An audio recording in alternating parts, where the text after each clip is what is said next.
What if a single invention, nothing more than carefully machined steel, polished wood, and a spark of human ingenuity, could alter the destiny of millions? Private Elias Turner, hardly more than a boy, asked himself that question as he stared at the rifle cradled in his palms. The newly improved M1 Garand gleamed under the flickering light of the barracks. It was lighter than the models issued months ago. The recoil spring was redesigned. Engineers whispered that it could shoot cleaner, farther, faster, that it was the edge America desperately needed. But Elias wasn't thinking about ballistics. He was thinking of whether he could stay alive. Outside, the winter wind clawed at the canvas walls, rattling nerves and helmets alike. Elias sat on his bunk, fingers trembling against the walnut stalk. Rumor was spreading like wildfire. This thing's a miracle, a war changer. But Elias didn't trust miracles, not when bombs and bullets didn't care what you held. He exhaled shakily. "What if I'm not enough?" he whispered. What if the rifle was perfect, but the person holding it was not? That question would haunt him long before it ever answered him. Before the war, Elias Turner was the kind of boy who apologized when someone else bumped into him.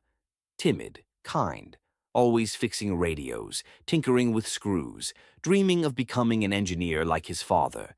He wasn't made for war. At least, that's what he believed.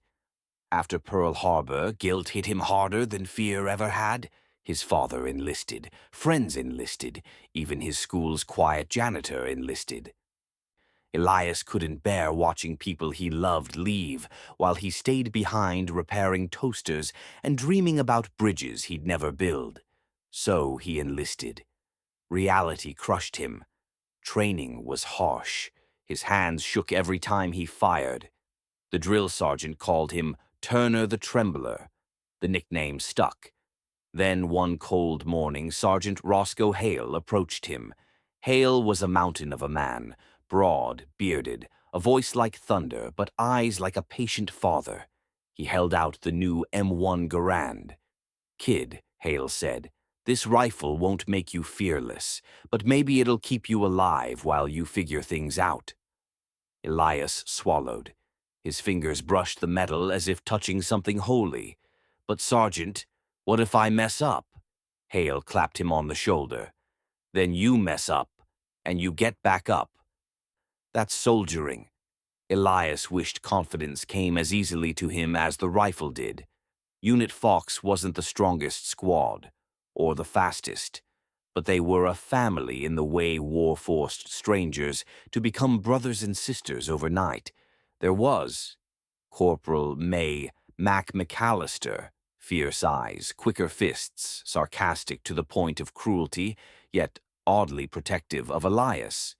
Harvey Drayton, the medic who spoke softly and carried bandages like they were the world's last lifeline. Thompson, the joker who used humor like armor. And Hale, the glue that held them all. From the moment Elias joined, they made space for him. Mac nudged him during chow time. "You shoot like a librarian, Turner," Thompson chimed in. "Yeah, but at least he looks good doing it." "Sort of." Even Harvey, who rarely spoke, smiled gently at him. Elias felt embarrassed at how grateful he was. He had been alone for so long that even teasing felt like warmth. Fog blanketed the French countryside the morning Unit Fox marched into their first combat. Elias couldn't feel his hands. He didn't know if it was the cold or fear. When the enemy emerged from the trees, dark silhouettes moving like ghosts, Elias froze. Mac shouted, "Incoming!" Gunfire erupted. Hale grabbed Elias's shoulder. "Turner, breathe. Trust your rifle." Elias lifted the M1 Garand. It responded effortlessly, smooth cycling, crisp recoil, surprisingly forgiving. It felt alive. It felt steady, almost as if it trusted him first.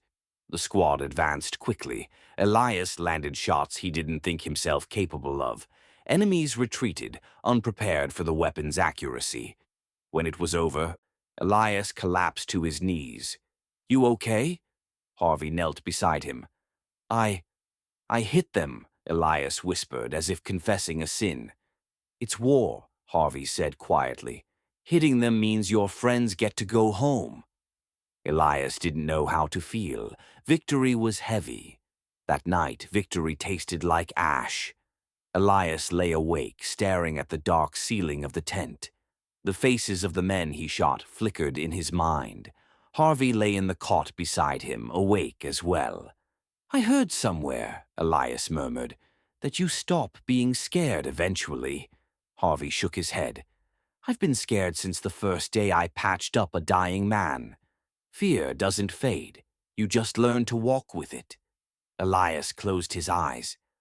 Then why do you keep going? Harvey paused long before answering. For the person beside me. For the one who needs me next. Elias wondered if he would ever find a reason like that. Mail arrived in the middle of a frigid afternoon. Soldiers swarmed like starving wolves. Turner, Thompson shouted, tossing him a letter. Your girlfriend writes you. Elias blushed. It's from my sister. He opened it quietly. Eli, Mom says you're brave. I think you're scared, and that's okay. Just come home. That's all we need. I'm proud of you. Lily. Elias reread it 3 times. Something in him steadied. He folded the letter and tucked it inside his helmet, right over his heart. Word about the upgraded M1 Garand exploded across platoons. Soldiers bragged, You shoot that thing, you hit everything. It reloads like a dream. Feels like destiny in your hands. Some started calling it the lion's voice. Others just said, Get me one.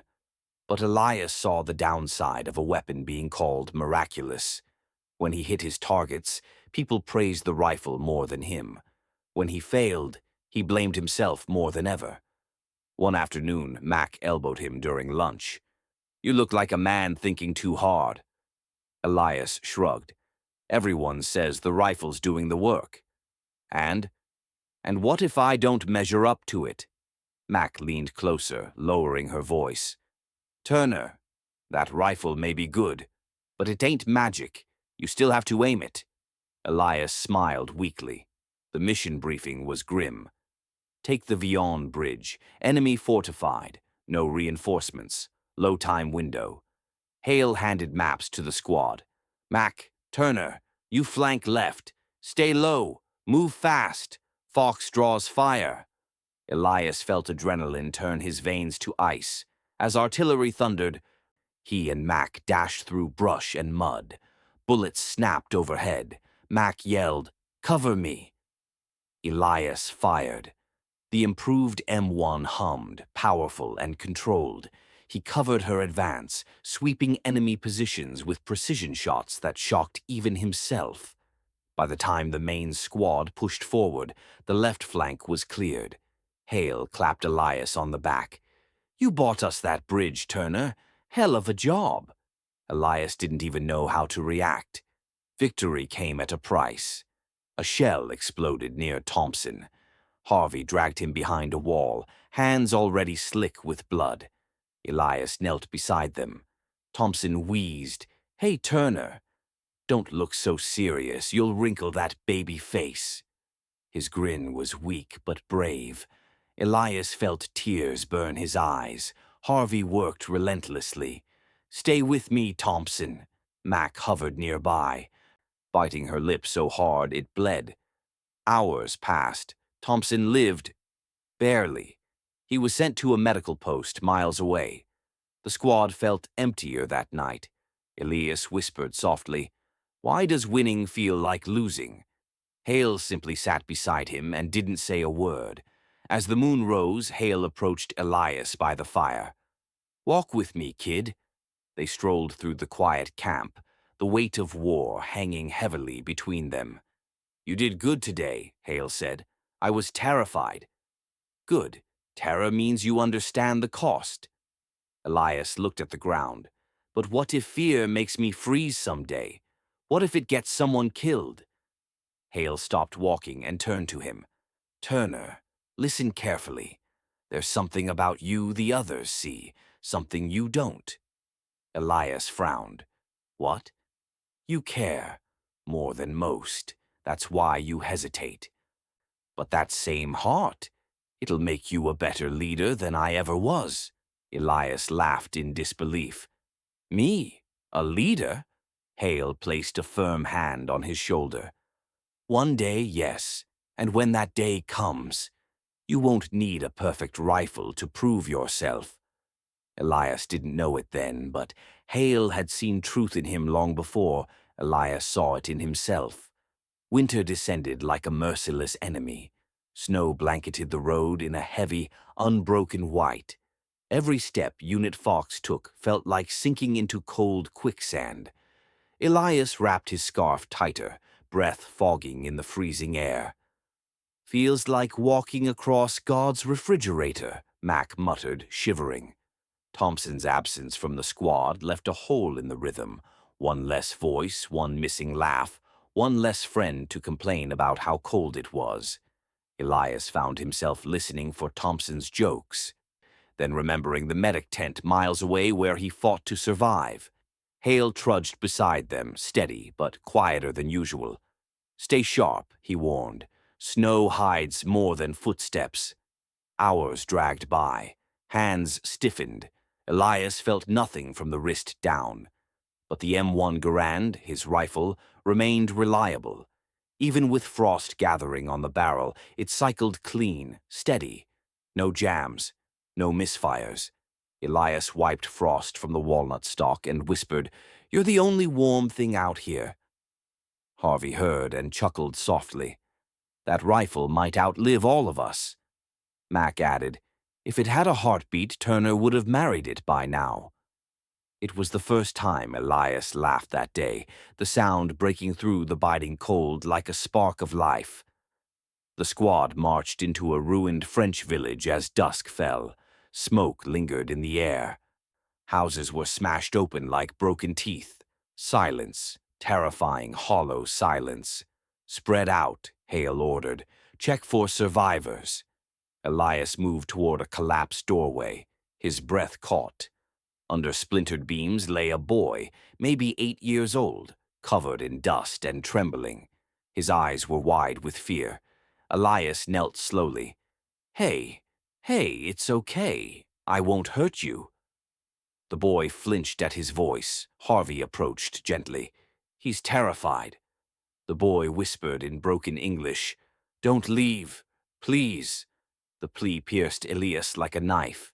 His hand shook as he touched the boy's shoulder. "I won't, I swear." He saw Lily, innocent, frightened, if war ever reached home. Elias wrapped the boy in his coat and lifted him carefully. "You're safe now." For 3 days, the squad kept the boy with them, fed him, protected him, reassured him. But eventually they had to hand him over to a civilian rescue group. The boy cried, reaching for Elias as he was carried away. Elias stood frozen, eyes burning. Hale rested a heavy hand on his shoulder. "You did right, son." But Elias felt like he was abandoning him. War didn't teach you how to keep the people you cared about, only how to lose them. Fog rolled across the forest floor the next morning, thick, eerie, suffocating. As Unit Fox advanced, branches snapped somewhere ahead. Elias froze. Something felt wrong. "Get down!" Hale shouted. Gunfire erupted from the tree line. Bullets sliced through the fog. The squad dove behind logs and broken stone. Mac screamed, "We're surrounded!" Elias's heart slammed against his ribs. He peeked over cover and saw enemy soldiers flanking toward Hale's blind spot. "Hale!" Elias shouted. "Right side!" But Hale couldn't see them through the fog. Without thinking, without choice, Elias sprinted out of cover. Mac yelled, "Turner, no!" Elias dropped to one knee in the open field. Snow soaked into his uniform. Bullets kicked up dirt around him. He fired. The M1 Garand roared, each shot precise, the improved mechanism cycling with flawless clarity. He cut down the flankers before they reached Hale. But then A hot shock pierced his side. Elias collapsed into the snow, crimson blooming beneath him. He heard Harvey's voice distantly. "Turner's down. I need bandages." The world tilted. Sound warped. Elias tried to lift the rifle again, but his arm wouldn't move. Darkness swallowed him. Elias drifted in and out of consciousness. Voices were muffled echoes, hands pressed against his wound.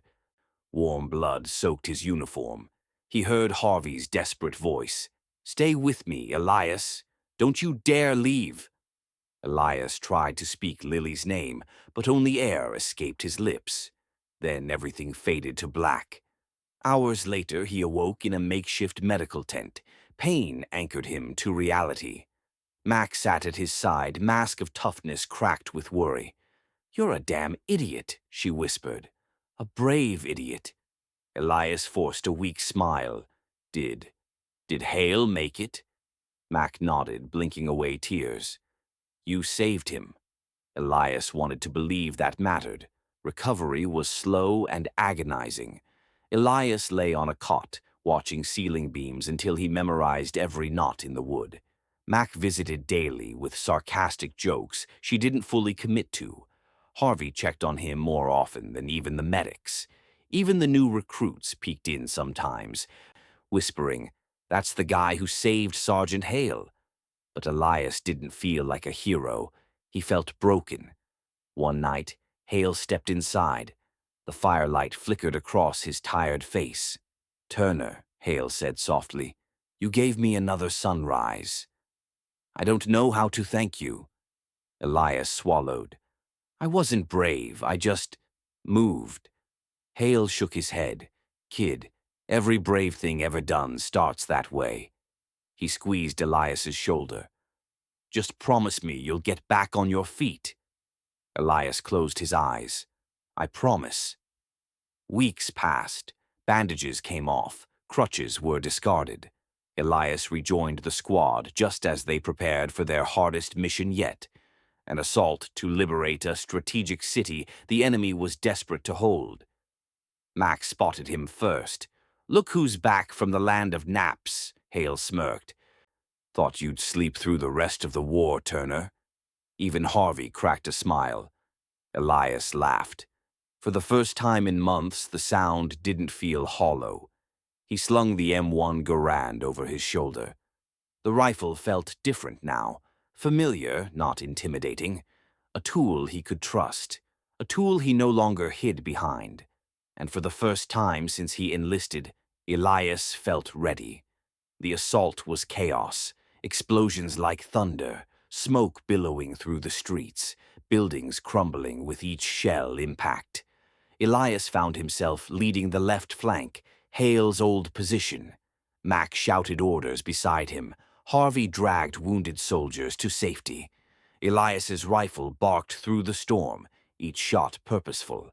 He wasn't the timid boy anymore. He moved with certainty, covering teammates, calling out threats, pushing forward even when fear squeezed tight around his chest. They advanced house by house, street by street. Every inch felt like a mile. Every moment felt like a lifetime. But Unit Fox held, together. Amid the smoke and chaos, an explosion tore through a nearby building. Hale was thrown backward as a wall collapsed on top of him. "Hale!" Elias screamed.